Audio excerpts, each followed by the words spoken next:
Olá pessoal, tudo bem? Aqui é o professor Bruno Oliveira, o seu professor de Direito Eleitoral. Estamos inaugurando hoje o nosso curso de 250 questões de Direito Eleitoral para o concurso do Tribunal Regional Eleitoral do Pará. É com muita alegria, é com muita satisfação que nós estamos trazendo para vocês um curso de questões comentadas em vídeo e também em PDF. Você pode acompanhar as questões que estão sendo trabalhadas em vídeo, também no material em PDF, comentando ali alternativa por alternativa, aquilo que é mais relevante em cada uma das questões. Para você adquirir o curso, você precisa acessar o site www.eleitoralcombruno.com.br. Cada aula nós resolvemos 15 questões. Cada aula dividida em 3 blocos. Neste primeiro bloco, nós resolveremos as questões de número 1 a 5, sobre os aspectos introdutórios do direito eleitoral, conceitos, fontes, princípios e aqueles assuntos introdutórios importantes para vocês. O nosso curso ele foi dividido, como vocês podem perceber, em 16 aulas.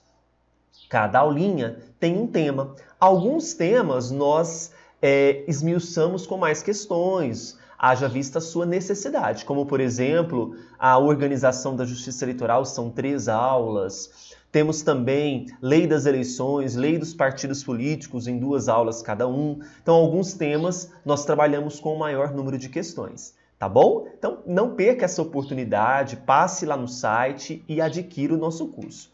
Vamos à primeira questão da nossa aula primeira, não é? Questão de número 1, cobrada no ano de 2017, Banca CESP, para o concurso do Tribunal de Justiça do Paraná. Vejam, no que diz respeito ao processo eleitoral, assinale a opção correta.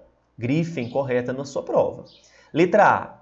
Aos eleitores em trânsito que se encontrarem fora do seu domicílio eleitoral, mas na mesma unidade da federação, será assegurado o direito de votar para presidente da República, governador, senador, deputado federal, deputado estadual e deputado distrital. Essa letra A, de cara, nós já temos ela como correta no que tange o Código Eleitoral, artigo 233-A.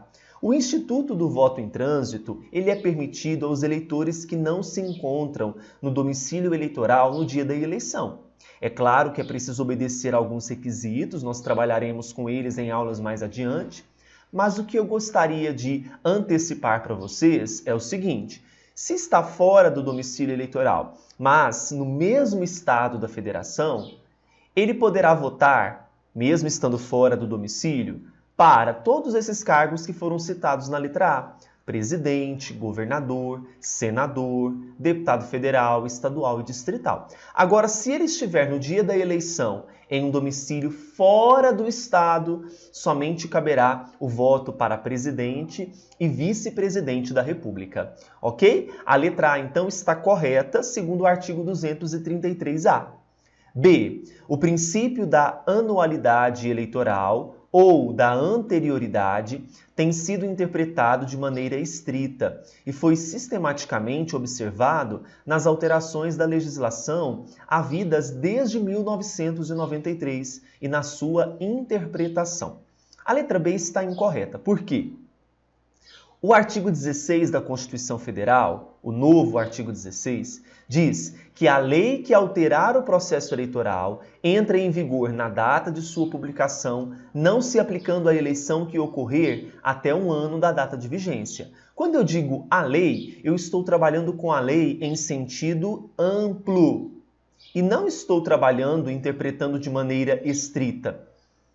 Além disso, uma outra observação é que algumas bancas tratam o princípio da anualidade e da anterioridade como sinônimos. No entanto, há outras bancas que diferenciam. O da anualidade é o que está previsto no artigo 16 da Constituição Federal e o da anterioridade em relação às resoluções do TSE, artigo 105 da Lei das Eleições, que diz que até o dia 5 de março do ano eleitoral serão publicadas as resoluções do Tribunal Superior Eleitoral. Tá certo? Letra C. Em caso de não comparecimento de um dos membros da mesa, o presidente deverá convocar em tempo hábil o suplente designado. Veja, o Código Eleitoral disporá sobre esse assunto. Você pode observar as informações sobre este tema no Código Eleitoral, artigo número 123, parágrafos 2º e 3º, ok? O que dispõem esses parágrafos? Bem, se não comparece um dos membros da mesa, estou ali durante as eleições, o que o presidente pode fazer? Ele pode nomear ad hoc qualquer um daqueles eleitores que estão ali presentes. Então, veja, o presidente deverá convocar em tempo hábil o suplente designado. Gente, tá acontecendo as eleições, ele não tem tempo para isso. Então, ali vai ser uma sorte de alguns dos eleitores, ou não sorte, de ser convocado para compor a mesa. Tá bom? A letra C está incorreta por conta desse tempo hábil de convocação do suplente. Vai convocar dos eleitores ali presentes mesmo. D. O eleitor que se encontrar no exterior durante o processo eleitoral do seu país poderá votar para presidente, vice-presidente, senador e deputado federal. Bom, se ele se encontrar no exterior, os únicos cargos que ele poderá votar é para presidente e vice-presidente. Então, senador, deputado federal, não. Onde que está isso, professor? Também no Código Eleitoral, artigo 225. O gabarito para a primeira questãozinha é a letra A. Mas perceba, professora, aqui tem outros temas que são importantes. A gente vai trabalhar com eles de forma mais detalhada? Vamos, no momento oportuno, né? O que mais eu gostaria de ter chamado a atenção aqui é em relação à letra B, que fala sobre o princípio da anualidade, que é o princípio mais cobrado em prova. Tá certo? Questão 2. Ela foi cobrada em 2018, hein? Antônio, como advogado, sustentou em um processo judicial que as normas da Lei 4737 de 65, que é o Código Eleitoral, sobre, primeiro, o recurso sobre a expedição de diploma, estatuindo os requisitos a serem observados. 2. O processo eleitoral. 3. A organização. 4. A competência dos órgãos da Justiça Eleitoral somente poderiam ser alteradas por lei complementar. Então, esse advogado sustentou este assunto. À luz da sistemática vigente, é correto afirmar que Antônio está equivocado. Letra A. Pois prevalece nessa seara o princípio da paridade das fontes. Nada a ver. B. Apenas em relação à temática descrita em 3, a qual pode ser alterada por lei ordinária. Gente, 3 e 4. Organização e competência dos órgãos da Justiça Eleitoral. Constituição Federal, artigo 121, dispõe que nestes assuntos somente diante lei complementar. Tá? Então, eu não posso dizer que organização pode ser por lei ordinária. Letra C. Apenas em relação às temáticas descritas em 1 e 2, as quais podem ser alteradas por lei ordinária. Veja, a letra C está dizendo que, no caso de recursos sobre expedição de diploma em processo eleitoral, pode ser alterada por lei ordinária. Podem. Né? Porque veja que ele sustentou o argumento que somente nesses assuntos poderiam ser por lei complementar, mas não, somente a lei complementar quando se tratar de organização e competência. Então, realmente, ele está equivocado quanto ao que ele disse nas temáticas das assertivas 1 e 2. Letra D. Apenas em relação às temáticas descritas em 1, 2 e 3. Não, 3 ele estaria correto. Não é? E letra E, apenas em relação às temáticas descritas em 2, 3 e 4, as quais podem ser alteradas por lei ordinária. Veja, 2 pode ser lei ordinária, mas organização, que é o 3, e competência dos órgãos da Justiça Eleitoral, que é o 4, só lei complementar. Então, o gabarito, com toda certeza, é a letrinha C. Cuidado com esse artigo 121, já foi cobrado algumas vezes em prova, tá? Questão número 3, vejam, cobrado em 2015 no concurso do TRE Rio Grande do Sul. Teve uma historinha que nada ajudou a responder a questão, mas façamos a leitura. O direito eleitoral, precisamente, dedica-se ao estudo das normas e procedimentos que organizam e disciplinam o exercício do poder de sufrágio popular, de modo a que se estabeleça a precisa equação entre a vontade do povo e a atividade governamental. Para melhor ordenação lógica das fontes, há que se partir da Constituição Federal de 1988, que é a fonte suprema de onde promana a ordem jurídica estatal. Com relação a esse tema, assinale a opção correta. A. Incorporou-se no texto da Constituição Federal a capacidade eleitoral ativa e passiva dos analfabetos. Capacidade eleitoral ativa é o direito de votar. Os analfabetos têm? Têm. É facultativo a eles. Assim, a gente pode observar lá na Constituição, no artigo 14, parágrafo 1º, inciso 2º. A capacidade passiva é o direito de ser votado. Analfabeto, ele não pode ser votado. Ele é inelegível. Dispõe o mesmo artigo 14, mas o parágrafo 4º. Então, a letra A está incorreta. B. A exemplo de alguns países europeus e americanos, a Constituição Federal admite, em determinadas circunstâncias, o registro de candidatos estrangeiros. É claro que não. Os estrangeiros e os conscritos, eles não podem se candidatar. Eles são inelegíveis. Assim prevê a Constituição Federal no artigo 14, parágrafo 4º. Então, eles são, uma vez estrangeiro, não pode se candidatar. Ok?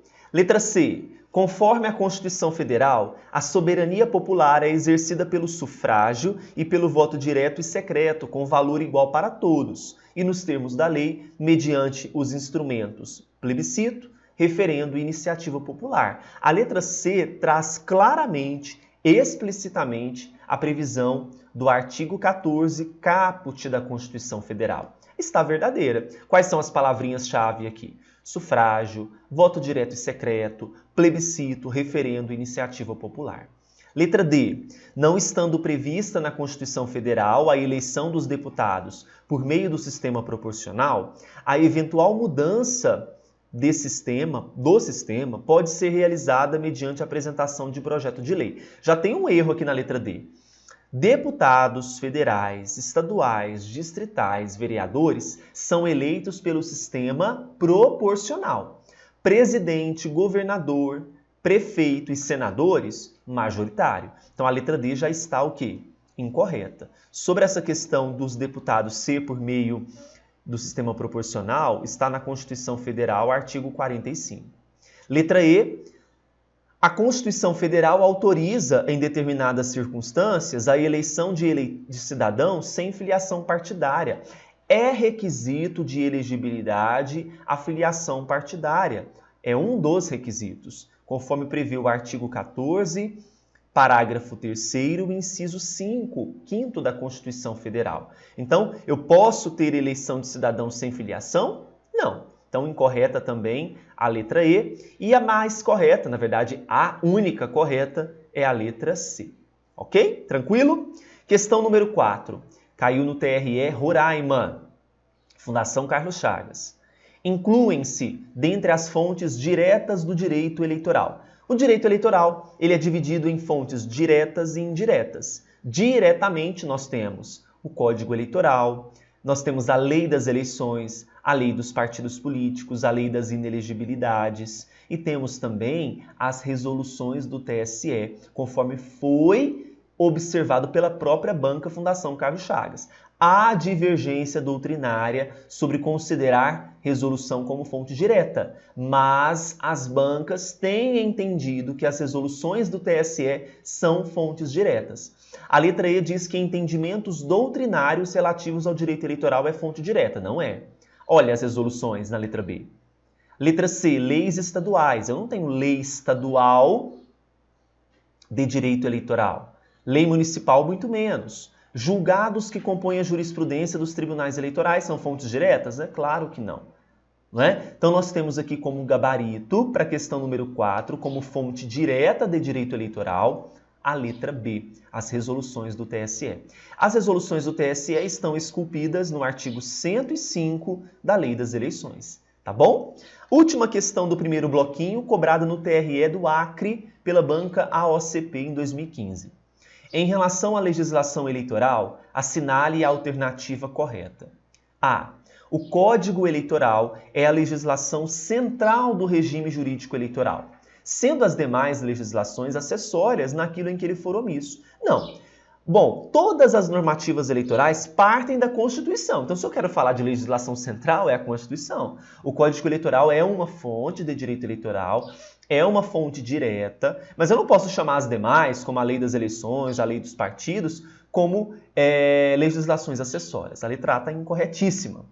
B. A lei que alterar o processo eleitoral deve respeitar a regra da anualidade eleitoral. Olha que, mais uma vez, o princípio da anualidade do artigo 16 da Constituição presente. Letra B, verdadeira. C. É inaplicável, dentro do sistema processual eleitoral, qualquer disposição do Código de Processo Civil em razão da sua incompatibilidade com o que dispõe o Código Eleitoral. Muitas vezes, em determinadas lacunas, nós teremos a presença do Código de Processo Civil corroborando ali nas questões, nos casos concretos. Não é? Nós temos que lembrar que o Código de Processo Civil, como o Código Civil, Código Penal, Código de Processo Penal, são fontes indiretas. Então, a letra C, quando diz que é inaplicável, o que é inaplicável é o que ela está dizendo.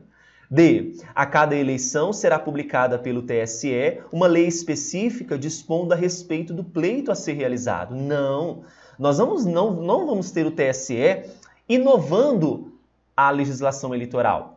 O TSE ele pode expedir resoluções até o dia 5 de março do ano eleitoral, conforme estabelece o artigo 105 da Lei das Eleições, porém, essas resoluções não inovam o ordenamento jurídico, tá bom? Letra E. Além das disposições constitucionais, somente lei complementar pode dispor acerca de matéria eleitoral. Mais uma alternativa incorreta. Lei complementar somente será no caso de organização e competência dos órgãos da Justiça Eleitoral, como vimos lá no artigo 121 da Constituição Federal. Mas eu vou ter leis ordinárias dispondo sobre matéria eleitoral sem nenhum problema. Ok? Então a letra E está incorreta, o gabarito é a letra B.